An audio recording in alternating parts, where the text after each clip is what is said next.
everyone, it's Jennifer McGuire. You'll have to forgive me, I'm a little under the weather, so my voice is a little off, but I wanted to show you another fun technique using the iron off embossing. I showed this in a video a few weeks ago here on Hero Arts, but I wanted to show you how you can use iron off embossing for a large background where you get a watercolor look.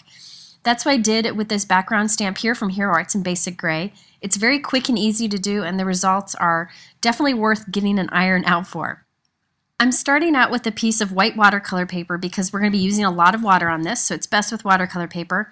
And this great background stamp from Hero Arts in Basic Gray, it's from the Highline collection. And I'm going to stamp this on there. Now you'll notice that there's mostly solid stamp here with the words cut away from it. So this works great because the color will only end up where the words are, and it'll look like we hand painted all those words. Now this technique would work with pretty much any background stamp. I just thought this one was really cool. So I'm going to ink it up with Versamark ink, which is just a clear sticky ink, and then I'm going to lay my watercolor paper onto it. Now I'm going to stamp onto the smooth side of the watercolor paper just because that makes for easier stamping.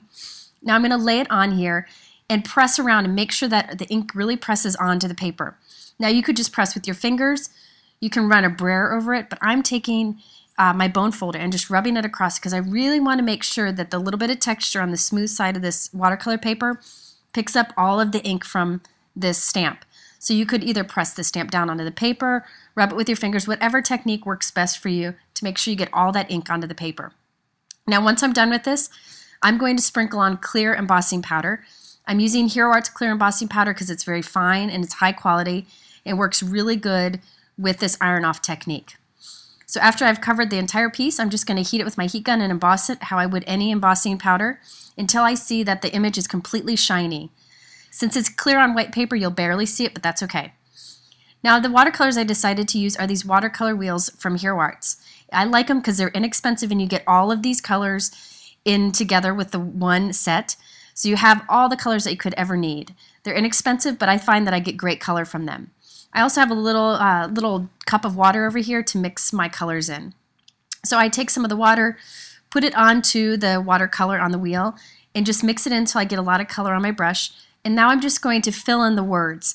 Now you'll be able to see by tilting it in the light where the words are. And all you have to do is put your brush across the word, and the color will automatically fill in the unembossed areas. And anywhere there is embossing will resist it. Remember that the words themselves don't have embossing, it's what's around them that have the embossing. So the area around it will resist it, forcing the ink into the letters.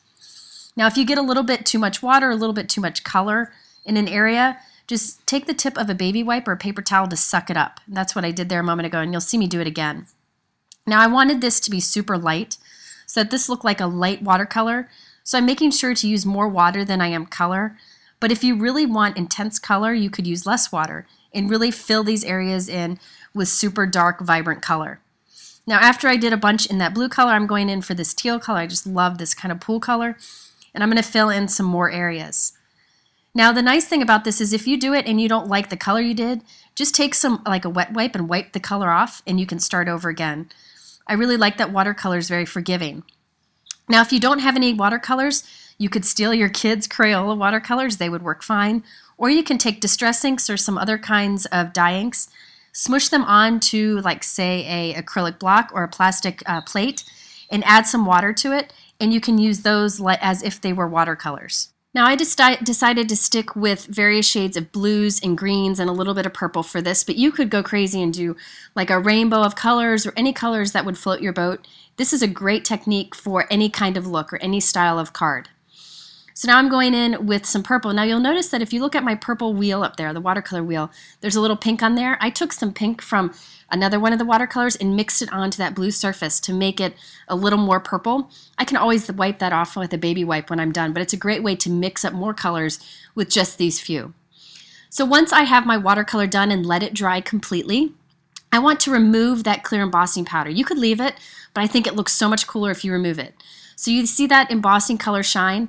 I've put this onto an ironing board with a piece of typing paper underneath it and a piece of typing paper over it.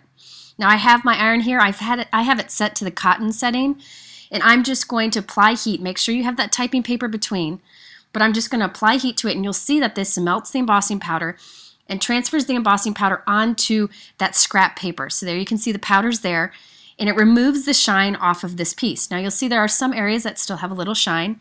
So I'm going to repeat this 2 or 3 times just so that I can be sure to remove it all, and I end up with a matte finish on my stamped piece. And it looks like I hand watercolored all of those words when really all of those words were resisted into that position thanks to the embossing with that background stamp. Now I just use my regular iron to do this because my iron rarely ever touches clothes, but the embossing powder shouldn't touch your iron, but if you want to, you can get an inexpensive iron to do this technique. I do it quite often. I really think it's a lot of fun. It makes me get more uses out of my the stamps that I have. Now you can see that great watercolor. Looks like I did that myself. Now there will be some areas where the colors got kind of caught up in the embossing powder and went through, but this is really easy to do. You just scratch it off with a craft knife. The watercolor paper allows you to do this, and most of that color is right on the surface, so it'll scratch right off and you'll never know. If you end up with a little bit of texture where you scraped it, just smooth it out by erasing over it with a clean eraser, and nobody will ever know you had it, and it'll look perfectly smooth. So this is just another way you can kind of clean it up, but I kind of like the messy look of this watercolor technique with the iron off embossing.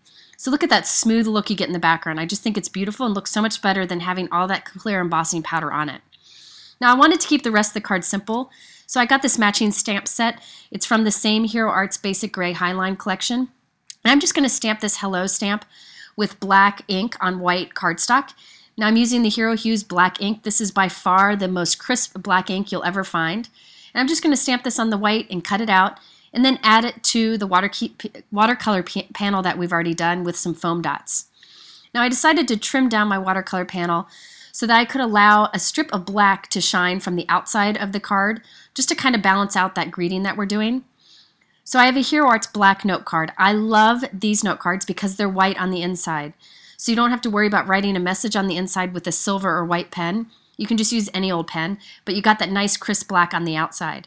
So I'm going to glue this down onto the card all the way up to the right hand edge so that the little strip of black shows up along the crease of the card.